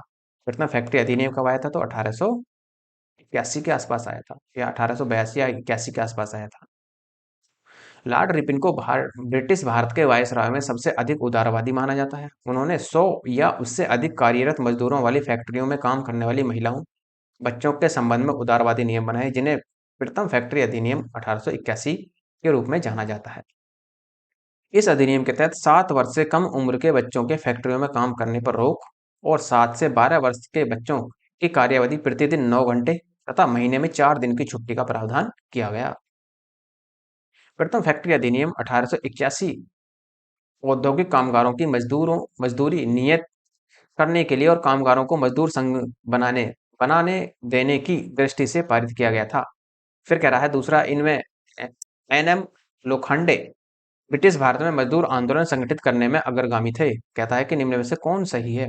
अब देखो कौन सही है। देखो प्रथम फैक्ट्री अधिनियम 1881 में तो लाया गया, और औद्योगिक कामगारों को मजदूरों को नियत करने के लिए नहीं था। ये आपका आंसर बी लगेगा, केवल 2 ही सही है इसमें। प्रथम कारखाना अधिनियम 1881 में पारित किया गया, परंतु यह अधिनियम अपर्याप्त मापदंड जैसा साबित हुआ, जिसमें केवल ऐसे मजदूर जो बच्चे थे उन्हें सुरक्षा से संबंधित प्रावधान बनाया गया है। इस अधिनियम में महिला मजदूर संबंधी कोई प्रावधान नहीं बनाया गया था, अतः इस अधिनियम में मजदूर सामान्यतः निराश थे। एनएम लोखंडे भारत में मजदूर आंदोलन संगठित करने वाले अग्रगामी थे। 19वीं शताब्दी में वे न केवल हथकरघा एवं कपड़ों की मिल मजदूरों की दयनीय स्थिति में सुधार करने के लिए याद किए जाते हैं, बल्कि जाति संप्रदाय जैसे मुद्दे पर भी उन्होंने साहसिक पहल की। निम्नलिखित में से किसे भारत में स्थानीय स्वायत्त शासन का जनक माना जाता है? देखो स्थानीय स्वशासन का जनक फिर से वही लॉर्ड रिपिन को माना जाता है। लॉर्ड रिपिन के कार्यकाल में प्रस्तुत स्थानीय स्वशासन अर्थात कब लाया? 1882 से भारत में आधुनिक स्थानीय स्वशासन प्रारंभ माना जाता है। लॉर्ड रिपिन को स्थानीय स्वशासन का पिता कहा जाता है। इन्होंने प्रांतीय सरकारों को आज्ञा दी कि वे प्रांतीय तथा स्थानीय नागरिक वित्तीय साधनों का एक सर्वेक्षण करें, जिससे यह निश्चय किया जा सके कि किन किन मदों का आम व स्थानीय प्रशासन के सुपुर्दों से किया जा सकता है। निम्नलिखित में से कौन सा युग्म सुमेलित नहीं है? सुमेलित नहीं है। देखो स्थानीय स्वशासन लॉर्ड लिटिन के समय में नहीं, लॉर्ड रिपिन के समय में लाया गया था। यही सम्मिलित नहीं है, आंसर यही लग जाएगा आपका। सम्मिलित करना देखो कौन कौन सा। अब देखो किस किस के समय में क्या क्या हुआ। देखो क्लाइव के समय में क्या हुआ? बंगाल में दोहरा शासन लगा, अर्थात द्वैध शासन। ए का सी देख लो, देखो ना तो अब आपका बी लगेगा ना ही सी लगेगा, ए और डी में से कोई एक होगा। अब जरा ये देखो कि बेंटिंग ने क्या करा था। तो बेंटिंग ने अंग्रेजी शिक्षा का प्रसार किया था, तो 2 का डी लगाओ उसमें। तो 2 का डी कहाँ है? 2 का डी इसी में ही है। अब देखो हाँ यही लग जाएगा आपका, तो 2 का डी। अब चार्ल्स मैटकॉक कौन था? प्रेस पर प्रतिबंध हटाना। और कर्जन ने क्या किया था? बंगाल का विभाजन 1905 में। Next answer. क्लाइव ने 1765 ईस्वी में बंगाल में द्वैध शासन प्रणाली लागू की। बेंटिंग के कार्यकाल में ही मैकाले द्वारा आधुनिक शिक्षा की नींव रखी गई। अपने प्रस्तावों में मैकाले की योजना यह थी कि एक ऐसा स्वर्ग बनाया जाए जो रंग तथा रक्त से तो भारतीय हो, परंतु प्रवृत्ति, नैतिकता तथा बुद्धि से अंग्रेज हो। मैकाले का विचार 7 मार्च 1835 को प्रस्ताव द्वारा अनुमोदित कर दिया गया। जिसमें यह निश्चय हुआ कि उच्च स्तरीय प्रशासन की भाषा अंग्रेजी होगी। चार्ल्स मैडकॉफ ने प्रेस पर से प्रतिबंध हटाया, इसलिए उसे समाचार पत्रों का मुक्तिदाता कहा जाता है। कर्जन के काल में 1905 में बंगाल विभाजन हुआ था। फिर से सम्मिलित करना है। देखो लॉर्ड डलहौजी के समय में क्या हुआ था, फिर से देखो व्यपगत का सिद्धांत लाया गया था। अब ए का डी बनेगा। अब ए का डी ना तो सी में है ना इसमें। फिर से देखो लॉर्ड विलियम बेंटिक ने क्या किया था, तो लॉर्ड विलियम बेंटिक ने क्या किया था, इसने सती प्रथा का निषेध किया था। तो सॉरी, ये नहीं आएगा आपका, विलियम बेंटिक आएगा। सती प्रथा का दो का ए, तो दो का ए किसमें है, अब आप देखो तो आंसर क्या लगेगा, ए ही लग जाएगा आपको। तो इस ऐसे सवालों में आपको सबसे पहले वो देखना है जो आपको आता हो और मैच करा के देख लेना, एक दो पर ही बात बन जाएगी। नेक्स्ट, व्यपगत का सिद्धांत 1848 से 56 से जुड़ा है। इस सिद्धांत के द्वारा कुछ महत्वपूर्ण रियासतें जैसे सतारा, जैतपुर, संबलपुर, बघात, उदयपुर, झांसी, नागपुर का विलय कर लिया गया। विलियम बेंटिक 1829 में 17वें नियम के द्वारा सती प्रथा का अंत कर दिया। लॉर्ड रिपन के कार्यकाल का सबसे महत्वपूर्ण कार्यकाल स्थानीय स्वशासन था। बंगाल का विभाजन 1905 में कर्जन ने किया था। कौन सी जोड़ी सुमेलित है, और सुमेलित बताने, देखो Lord can Cornwallis regulating act से जुड़ा था, नहीं रेगुलेटिंग एक्ट तो 1773 में आया था, जबकि कॉर्नवालिस 1790 से 92 तक रहेगा। ये तो पहला गलत हुआ। लॉर्ड वेलेजली स्थायी बंदोबस्त के लिए जाना जाता है, नहीं स्थायी बंदोबस्त के लिए नहीं जाना जाता, स्थायी बंदोबस्त के लिए कॉर्नवालिस जाना जाता है। लॉर्ड एलन वालो ये सिंध का विलय करना चाहता था, हाँ जी इसने सिंध का विलय किया था, तो यही आपका सही होगा। लॉर्ड डलहौजी प्रथम अफगान युद्ध हुआ था, नहीं ये भी नहीं, ये भी गलत है, आपका आंसर सी होगा। लॉर्ड एलनबरो 1842 से 44 के समय में 1843 में सिंध का विलय किया गया। भारतीय पुरातत्व सर्वेक्षण की स्थापना किसके काल में हुई थी, देखो उस समय पुरातत्व सर्वेक्षण में काल में जब स्थापना हो रही थी तो 1905 के आसपास ही लॉर्ड कर्जन था, इसी के समय में पुरातत्व सर्वेक्षण विभाग की स्थापना हुई थी। भारत में पुरातत्व सर्वेक्षण का प्रयास 1784 में कलकत्ता में विलियम जोन्स द्वारा एशियाटिक सोसाइटी की स्थापना के साथ प्रारंभ हुआ। 1861 में लॉर्ड कैनिंग द्वारा अलेक्जेंडर कनिंघम के प्रथम पुरातात्विक सर्वेक्षण नियुक्त किया गया। 1871 में पुरातात्विक सर्वेक्षण के लिए सरकार में एक अलग विभाग बनाया गया। लॉर्ड कर्जन के कार्यकाल में 1899 से 1905 के दौरान अर्थात 1901 में भारतीय पुरातत्व सर्वेक्षण, जिसे एएसआई बोलते हैं, एएसआई का मतलब आर्कियोलॉजिकल सर्वे ऑफ इंडिया, एकीकृत एवं केंद्रीकृत स्वरूप देते हुए जॉन मार्शल को इसका नया महानिदेशक नियुक्त किया गया। भारतीय पुरातत्व सर्वेक्षण की स्थापना हुई थी तो कर्जन के समय में ही हुई थी, आंसर ए होगा। निम्नलिखित में से किसने पुरातत्व सर्वेक्षण विभाग की स्थापना की थी, तो पुरातत्व सर्वेक्षण की स्थापना विभाग की, तो पुरातत्व सर्वेक्षण विभाग की स्थापना कर्जन में, हॉर्डिंग ने नहीं, मिंटो ने नहीं, इनका आंसर देना बड़ा कठिन है इसमें भी। देखो क्या है, 1871 में पुरातत्व सर्वेक्षण विभाग बनाएगा, उस समय governor general earl of Mayo था, ये आप ध्यान रखना, तथा duke of Argyll secretary of state थे। अर्गिल के सुझाव पर ही पुरातत्व विभाग बनाया गया था। दिए गए विकल्पों में मेयो या अर्गिल किसी का नाम न होने के कारण छत्तीसगढ़ लोक सेवा आयोग ने इसे प्रश्न को निरस्त कर दिया था। प्राचीन स्मारक संरक्षण एक्ट किस गवर्नर जनरल के कार्यकाल में पारित हुआ, तो ऐसा काम हुआ था कर्जन के समय में। प्राचीन स्मारक संरक्षण अधिनियम 1904 के द्वारा लॉर्ड कर्जन ने भारत में पहली बार ऐतिहासिक इमारतों की सुरक्षा एवं मरम्मत की ओर ध्यान देते हुए 50,000 पाउंड की धनराशि आवंटन की थी। अब ध्यान रखना 1904 में ही विश्वविद्यालय अधिनियम लाया गया था, ये भी ध्यान रखना। कर्जन के समय में भारत में कर्जन के प्रशासन की तुलना औरंगजेब से किसने की थी, ऐसा काम किया था बीजी गोखले ने। लॉर्ड कर्जन ने अपने वायसराय काल में 1899 से 1905 में भारतीय जनमानस की आकांक्षाओं को की पूर्णतः अवहेलना करते हुए भारत में ब्रिटिश शासन को सुदृढ़ करने का प्रयास किया। गोपाल कृष्ण गोखले ने कर्जन के प्रशासन की तुलना मुगल सम्राट औरंगजेब से की थी। नेक्स्ट क्वेश्चन है आपका, इंपीरियल कैडेट कॉर्प्स की स्थापना किसने की थी, तो इंपीरियल कैडेट कोर की स्थापना की थी लॉर्ड कर्जन ने, आंसर बी होगा। लॉर्ड कर्जन ने 1901 में इंपीरियल कैडेट कोर्स की स्थापना की। इसका उद्देश्य देशीय नरेशों के राजकुमारों एवं सामंतों के पुत्रों को सैनिक शिक्षा का प्रबंध करना था। फिर से कह रहा है कि आप, ये कह रहा है कि निम्नलिखित वायसरायों पर विचार कीजिए, अब इनका कालानुक्रम बताना है, अर्थात कालानुक्रम में सजाने। देखो सबसे पहले इनमें से कौन था ये आपको बताना है। देखो सबसे पहले कर्जन 1905 से रहा, उसके बाद में जो आपका है लॉर्ड हॉर्डिंग, ये 1911 के आसपास आएगा। लॉर्ड चेम्सफोर्ड, जिसे मॉन्टेग्यू चेम्सफोर्ड सुधारना अधिनियम कहते हैं, 1919 के आसपास आएगा।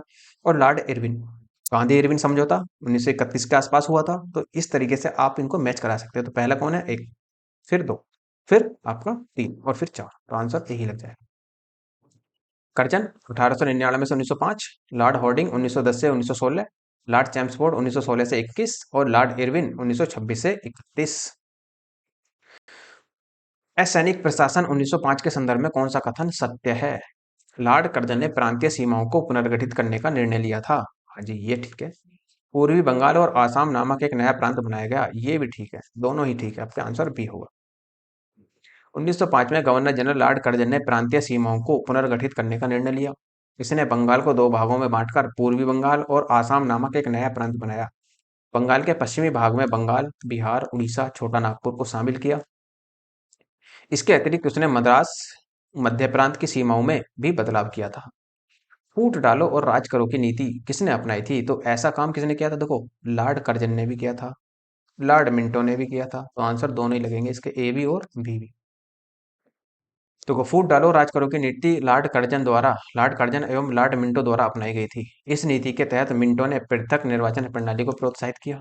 कर्जन के शासनकाल में ब्रिटिश सरकार ने स्पष्ट रूप से मुस्लिम समर्थक और हिंदू विरोधी नीति अपनाई। इस नीति के ही प्रतीक के रूप में 1905 में बंगाल का विभाजन। बंग भंग का उद्देश्य प्रशासन की सुविधा उत्पन्न करना नहीं था, जैसा कि दावा किया गया था, बल्कि इसके दो स्पष्ट उद्देश्य थे। एक, हिंदू मुस्लिम को लड़ाना और दूसरे, नवजागृत बंगाल को चोट पहुंचाना। मुझे विश्वास है कि कांग्रेस अपने विनाश की तरफ जा रही है और मेरी यह बड़ी इच्छा भारत में रहते होगी कि इस के शांति प्रिय निधन के लिए इसका मैं स्वयं सहायक बनूं। ऐसा कथन जो कहा था वो लॉर्ड कर्जन ने कहा था। आंसर सी होगा। अंग्रेज शासक समझते थे कि नरम पत्थियों के नेतृत्व में कांग्रेस की काफी कमजोर है, जनता में इसकी बैठ नहीं है, अतः इसे खत्म किया जा सकता है। इस नीति के सबसे बड़े प्रवक्ता लॉर्ड कर्जन। वर्ष 1900 में कर्जन ने ब्रिटिश सेक्रेटरी ऑफ स्टेट में लिखा कि मुझे विश्वास है कि कांग्रेस अपने विनाश की तरफ जा रही है और मेरी यह सब बड़ी इच्छा भारत में रहते होगी कि मैं इसके शांति प्रिय निधन में के लिए इसका सहायक बनूं। 1903 में उन्होंने मद्रास गवर्नर को लिखा कि जब से मैं भारत आया हूं, मेरी नीति यही रही है कि किसी भी तरह कांग्रेस को नपुंसक बना दूं। कर्जन ने कांग्रेस अध्यक्ष के नेतृत्व में प्रतिनिधि मंडल से मिलने से भी इनकार कर दिया था। इनमें से किस गवर्नर जनरल ने सबसे पहले पृथक निर्वाचन मंडल की व्यवस्था मुसलमानों को जीतने व उन्हें कांग्रेस के विरुद्ध करने के लिए इस्तेमाल किया था? तो ऐसा काम किया था लॉर्ड मिंटो ने। जो पार्लियामेंटो सुधार अधिनियम आया था 1909 में, इसी के तहत ही तो क्या हुआ था, मुस्लिमों को अलग निर्वाचन पद्धति में डाल दिया गया था। 1905 में लॉर्ड कर्जन के स्थान पर लॉर्ड मिंटो को भारत का वायसराय नियुक्त किया गया तथा जॉन मार्ले भारत सचिव नियुक्त किए गए। इनके द्वारा किए गए सुधारों को मार्ले मिंटो सुधार 1909 के नाम से भी जाना जाता है। इस अधिनियम के द्वारा मुसलमानों के लिए पहली बार पृथक मताधिकार तथा पृथक निर्वाचन क्षेत्र की स्थापना की गई। इसका उद्देश्य मुसलमानों को कांग्रेस के विरुद्ध करना था। नेक्स्ट क्वेश्चन आपका, निम्नलिखित में से कौन भारत का एकमात्र यहूदी वायसराय था? को एकमात्र यहूदी वायसराय लॉर्ड रेडिंग था। Answer D. भारत का एकमात्र यहूदी वायसराय लॉर्ड रेडिंग 1921 से 1926 तक रहेगा। इसके समय में चोरी चोरा कांड, स्वराज पार्टी का गठन और रोलेट एक्ट को निरसन किया गया था। कौन सुमेलित नहीं है? देखो, पिटस इंडिया एक्ट वारेन हेस्टिंग्स के समय में आया।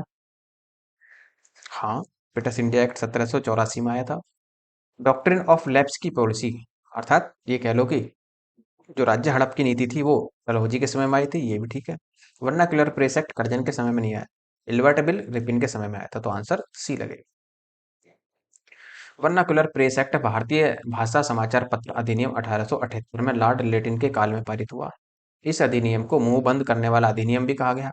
सरकार अवांछनीय विषयों को प्रकाशित करने के अपराध में संबद्ध पत्रों को चेतावनी दे सकती थी अथवा उसे जमानत ले सकती थी, जमानत को जब्त कर सकती थी और यदि अपराध पुनः किया जाता था तो सरकार छापे खाने को भी जब्त कर सकती थी।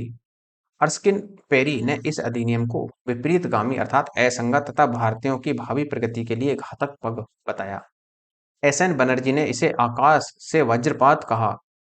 इस अधिनियम के अधीन सोमप्रकाश, भारत मिहिर, ढाका प्रकाश, सहचर, अन्य अनेक समाचार पत्रों के विरुद्ध मामला दर्ज किए गए।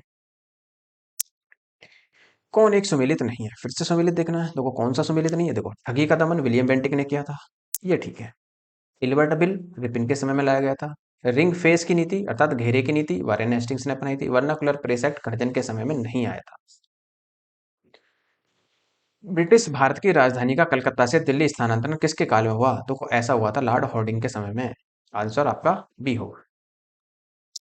लॉर्ड हॉर्डिंग के समय में ही भारतीय राजधानी कलकत्ता से दिल्ली स्थानांतरित की गई। वायसराय लॉर्ड हॉर्डिंग ने 1911 में जॉर्ज पंचम एवं महारानी मेरी को भारत बुलाया। दिल्ली में भव्य दरबार का आयोजन किया गया, जिसे दिल्ली दरबार अर्थात तृतीय के नाम से भी जाना जाता है। इसी दरबार में बंगाल विभाजन को रद्द किया गया तथा राजधानी का स्थानांतरण की घोषणा की गई। फिर से सम्मिलित करना है देखो। डॉक्ट्रिन ऑफ लैप्स, और फिर इधर है आपके, अच्छा ये है आपका चू का सिद्धांत या हड़प की नीति या डॉक्ट्रिन ऑफ लैप्स को हड़प नीति अपनाई थी डलहौजी ने। तो ए का 3 बनेगा। ए का 3 देखो किसमें, तो डी भी हटा और ए भी हटा, दो में बी और सी में। अब जरा बंगाल का विभाजन किसके समय में हुआ था? तो कर्जन के समय में। बी का एक देख लो, तो बी का एक भी इन दोनों में है। चलो तो आगे बढ़ो। बंगाल में दोहरे शासन की नींव किसने डाली थी? तो द्वैत शासन की नींव क्लाइव ने डाली थी। तो क्या होगा? सी का आपका 2 होगा। सी का 2 आपका इसमें, तो आंसर क्या लगेगा आपका? सी ही लग जाएगा। चूक का सिद्धांत या हड़प का सिद्धांत डलहौजी ने दिया था। बंगाल विभाजन लॉर्ड कर्जन के समय में हुआ था। बंगाल में दोहरा शासन क्लाइव ने लगाया था। सामाजिक सुधार ब्रिटेन ने किए थे। नेक्स्ट है सुमेलित करना। देखो बंगाल में फोर्ट विलियम प्रेसिडेंसी का गवर्नर जनरल किसे नियुक्त किया गया था? अब देखो आईएएस का सवाल है, थोड़ा सा लेंथी तो होगा, तो थोड़ा सा पढ़ने का विचार विचार बनाइए। देखो इसका जो बंगाल में फोर्ट विलियम प्रेसिडेंसी का गवर्नर जनरल नियुक्त हुआ था, वो हुआ था चार्ल्स कॉर्नवालिस। कॉर्नवालिस का दूसरा अर्ल और पहला मार्किस। इसका आंसर, इसका मतलब ए का 3 बनने वाला है। उसके बाद में देखो ए का 3 देखो इसमें कहाँ है? सी भी नहीं होगा अब आपका और डी भी नहीं होगा। अब नेक्स्ट है भारत का गवर्नर जनरल अर्थात चार्टर एक्ट 1833 के अधीन। तो भारत का गवर्नर जनरल कौन था? अब इसमें देखो, अब जो इसमें जो बनेगा आपका, वो बनेगा James Andrews brown Ramsay Dalhousie का अर्ल मार्क्स। ये आपका इसमें बनेगा। तो आंसर क्या होगा? बी का हो जाएगा 2। ए का 3 और बी का 2 देख लो, ए का 3 इसमें, ये भी हटा, तो आंसर क्या बनेगा आपका? ए बन जाएगा। नेक्स्ट, अंग्रेजों द्वारा बंगाल के अधिग्रहण के उपरांत कंपनी के कार्यों को नियंत्रित करने के लिए रेगुलेटिंग एक्ट 1773 संसद द्वारा पारित किया गया। इसी एक्ट के तहत कंपनी को बंगाल का गवर्नर जनरल बना दिया गया। बंगाल के प्रथम गवर्नर जनरल के रूप में वारेन हेस्टिंग्स की नियुक्ति की गई। यद्यपि विकल्प में वारेन हेस्टिंग्स नहीं है, तो उसका उत्तरवर्ती कार्नवालिस कार्यक्रम क्रमानुसार हुआ। अर्थात 1833 का एक्ट डलहौजी की नियुक्ति, 1858 का एक्ट मिंटो की नियुक्ति और 1935 का एक्ट वेवेल की नियुक्ति हुई थी। फिर से सम्मिलित करना है। देखो सतारा को कब मिलाया गया था? भली बात ही जानते हैं आप, 1848 में। बी का 1 देखो इसमें कहाँ है? देखो बी का 1 तो इसमें भी है, इसमें भी, ठीक है आगे बढ़ो। तो ए का देखो संबलपुर को कब मिलाया गया था? तो 1849 में। ए का 2 देखो और बी का 1, तो ए का 2 और बी का 1 इसमें भी है, तो इसे हटाओ और इसे भी हटाओ। नेक्स्ट देखो अवध का जो विलय हुआ था 1854 में हुआ था, तो सी का क्या बनेगा? वो सॉरी अवध का नहीं, और अवध का विलय हुआ था 1856 में, तो सी का क्या बनेगा? 4। तो सी का 4, तो आपका आंसर क्या बनेगा? बी। संबलपुर 1849 में, सतारा 1848 में, अवध 1856 में, झांसी 1854। फिर से कह रहा है कि कालानुक्रम में व्यवस्थित करना है, तो वो कालानुक्रम में व्यवस्थित कैसे करेंगे? अब इसका मतलब क्या है? देखो सिक्किम का विलय सबसे पहले हुआ था, उसके बाद में ये आपका 1 बनेगा, और उसके बाद में जो हुआ था यहाँ पर पंजाब का विलय हुआ था, ये आपका 2 बनेगा, और फिर आपका झांसी का विलय होगा, ये आपका 3 बनेगा, और बर्मा का विलय लास्ट में होगा। अब आप देखो, तो 1 3 और उसके बाद में 2 4, 1 3 2 4 आपका डी लगेगा। तो सिक्किम का विलय 1817 में हुआ था, पंजाब का विलय 1849 में हुआ था, झांसी का विलय 1854 में, और बर्मा का विलय 1886 में हुआ था। ब्रिटिश साम्राज्य के तहत सिक्किम का विलय नहीं किया गया था। उसके साथ फरवरी 1817 में सिर्फ सहायक संधि की गई थी। इस प्रकार दिए गए विषय का उत्तर विकल्प डी तर्क संगत होगा। निम्नलिखित में से किस वायसराय के कार्यकाल में भारतीयों को राय बहादुर और खान बहादुर की उपाधियां प्रदान प्रारंभ हुई? तो इसका मतलब ये होगा कि इनमें से जो है आंसर कोई भी नहीं हो सकता, उपरोक्त में से एक से अधिक भी हो सकता है। जैसे देखो 1857 के विद्रोह के समय अंग्रेजों की सहायता करने वाले देसी शासकों जमींदारों को अपना विश्वास पत्र बनाने के लिए उन्हें उपाधियां, खिलत, भूमि अनुदान, ऋण माफी आदि सुविधाएं प्रदान की जाने लगी। इनमें से हिंदुओं को दी जाने वाली प्रमुख उपाधि राय बहादुर की थी, और मुस्लिम एवं पारसियों को दी जाने वाली समकक्ष उपाधि खान बहादुर की थी। 1859 और 1860 से इन उपाधियों को दिए जाने के साक्ष्य मिलते हैं। अब ये तो होता है देखो आपका लेक्चर नंबर 3। ये आपका लेक्चर नंबर 3 पूरा हो जाता है। काफी लंबा लेक्चर रहा आपका, कोई नहीं, देखो कम से कम टॉपिक तो पूरा हो ही गया, ये तो आप मान के चलिए। और अब देखो यदि आपको इसकी पीडीएफ चाहिए तो पीडीएफ के लिए नीचे टेलीग्राम का लिंक डिस्क्रिप्शन में दिया हुआ है, तो वहां से आप टेलीग्राम ज्वाइन कर सकते हैं और वहां से डिस्क्रिप्शन से पीडीएफ को डाउनलोड कर सकते हैं। तो ये भी ध्यान रखना कि जो मॉडर्न हिस्ट्री है या ये कंप्लीट हिस्ट्री मैंने आपको पढ़ा दी है, और कंप्लीट हिस्ट्री कॉन्सेप्ट सहित मैंने आपको डिटेल के साथ पढ़ाई है। यदि आपने वो वीडियो नहीं देखे तो पहले वो देख लेना, और यदि उनकी आपको पीडीएफ चाहिए, कंप्लीट पीडीएफ या हिस्ट्री के नोट्स की कंप्लीट पीडीएफ चाहिए आपको, तो आप मेल के माध्यम से बता सकते हैं। मेल का लिंक भी आपको डिस्क्रिप्शन में नीचे मिल जाएगा। और यदि आपको लेक्चर अच्छा लगा हो तो लाइक कीजिए, शेयर कीजिए, सब्सक्राइब करना ना भूलें। धन्यवाद।